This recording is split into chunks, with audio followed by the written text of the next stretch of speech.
The second phase of Britain's new border checks on food imports from the European Union began on April 30th, so on Tuesday.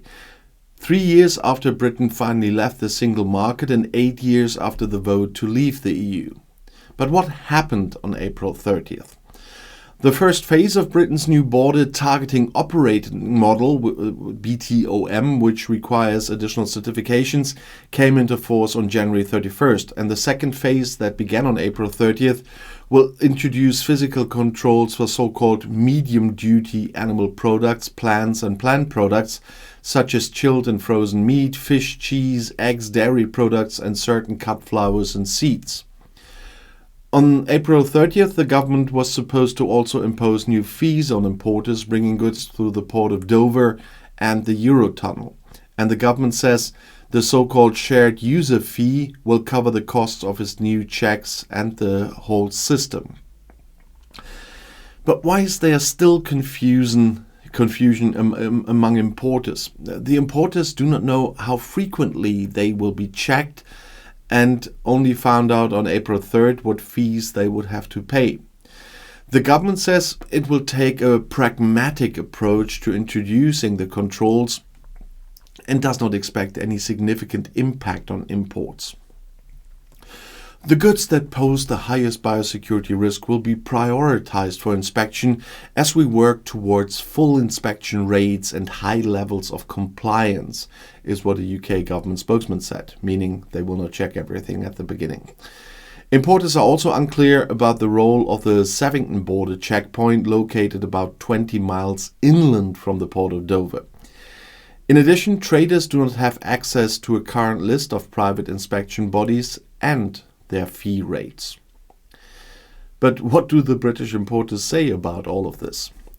While major UK supermarkets and major EU suppliers have the financial strength and resources to meet the new requirements, smaller retailers and wholesalers have warned that the controls and fees are damaging their business. The variety and freshness of the restricted food in the UK would be there, and the prices would go up. They fear there could be supply shortages now and have stocked up on goods as best as they could before that. And many smaller importers share truckloads with other suppliers called group loads, so they fear the goods could be held up even if their own paperwork is in order. But why is the government making these changes? The government says the new controls are essential to prevent diseases and pests from entering the UK and will level the playing field for British exporters. Britain has repeatedly delayed the introduction of controls on EU imports. In contrast, the EU immediately enforced its rules, causing delays at ports in 2021 and prompting some British exporters, such as cheesemakers and farmers producing high-quality beef, to abandon sales to the Union, at least for now. One example is Panzer's Delicatessen in northwest London. They already had lost 37 suppliers from the European Union since Britain left the single market in 2021, and the owner David Joseph fears even more will give up when the UK introduces the new border checks now. And Britain voted to leave the EU in 2016, but the task of untangling supply chains and setting up customs borders was so extensive that the new rules were only set this year. EU exporters of chilled and frozen meat, fish, cheese, dairy products and some cut flowers have been required to provide health certificates signed by a veterinarian or plant inspector since January 31st. They are now warning that the start of physical controls, together with higher fees that happened on Tuesday, will limit the variety of freshness and fine artisanal goods such as cured meat, cheese, pasta and olive oil, and that prices will rise. We find small independent producers who make fabulous things that you wouldn't necessarily see outside their region, and we bring them to London. But it's getting harder because some of them don't want to do the paperwork. That was said by Patricia Michelson, owner of the retailer and wholesaler La Fromagerie. The new hurdles risk losing the diversity of Britain's food and drink industry, said John Farrant, the chief executive of the Guild of Fine Food, which represents 12,000 independent food businesses. Only the very largest processors and retailers will be able to deal with this level of bureaucracy and the level of controls, he said. The smaller producers and retailers will simply give up, and we will end up with less choice and less good food and drink. The government says the new controls will help prevent the introduction of diseases and pests into the UK. They also say this will level the playing field for UK exporters. As I said, in 2021, the EU immediately enforced its rules, causing delays at ports and prompting some British exporters to stop selling to the Union. The fine food retailer Joseph's, which sells produce from more than 80 countries and supplies almost 200 restaurants, says Brexit has been a disaster for his business. The government say there will be no disruptions. I guarantee there will be, he said. We already have some meat suppliers saying that it is questionable whether it makes economic sense to supply the UK or not.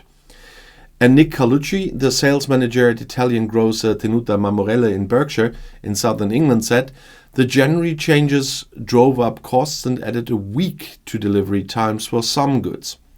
He imports olive oil from his family farm in Puglia, burrata and buffalo mozzarella, balsamic vinegar, cold cuts, pasta, antipasti and panettone. He said importing just one pallet containing 5 or more different cold cuts would cost him £432 more now after Tuesday.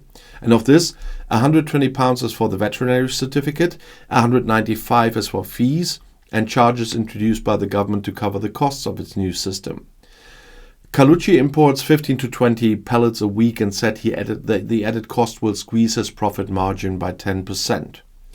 We import artisanal products from smaller producers with a short shelf life, he said.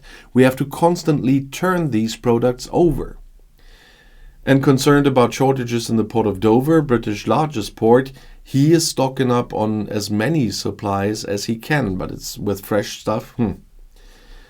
But he will have to pass it on to the higher cost to the consumers. We are doing our best to recover as much as possible, but we have to pass the cost on to our customers. That means farm shops, grocery stores and delis. That's what he's saying, pointing out that the price for a 150-gram bowl of Parma ham will rise by 17p or 4% at the end of the month. And there's still uncertainty about the frequency of checks that would be carried out. The government says it will take a pragmatic approach, as I said, and does not expect any significant impact on imports. But the predictions of the government, we all know what to think about them. The goods that pose the highest biosecurity risk will be prioritized for inspection as we work towards full inspection rates and high levels of compliance, is what they say. And I said that before in the video, but we keep that in mind. The government estimates its border rules will increase costs for importers by a total of £330 million a year and increase food inflation by just 0.2% over 3 years. UK food inflation rose to a 45-year high of 19.2% in March 23 due to rising energy costs, labor shortages and disruptions to Ukrainian exports, but fell to 4% in March. And Andreas Georgiou, who imports from small producers in France, Italy, Spain and Greece for his delicatessen and ingredients business in southwest London, expects the worst. They are not prepared for certification. They are not prepared for veterinarians to come visit. So they just say no, he said. At a recent trade show in Florence, that's in Italy, the changes were the dominant theme in April, as Carlucci said. Everyone asked, what is the UK doing? It was really a kind of disbelief. And seriously, outside the UK, that is the reaction of a lot of people that are interested in stuff like this. For everybody else, Brexit is not a topic anymore. But people who are interested in that topic outside the UK all shake their heads, except some of our most hardened AfD supporters here, but they're not saying anyway. Nevertheless, if you want to know more, the next video is right here in the end screen. I'll see you there. I'll be back.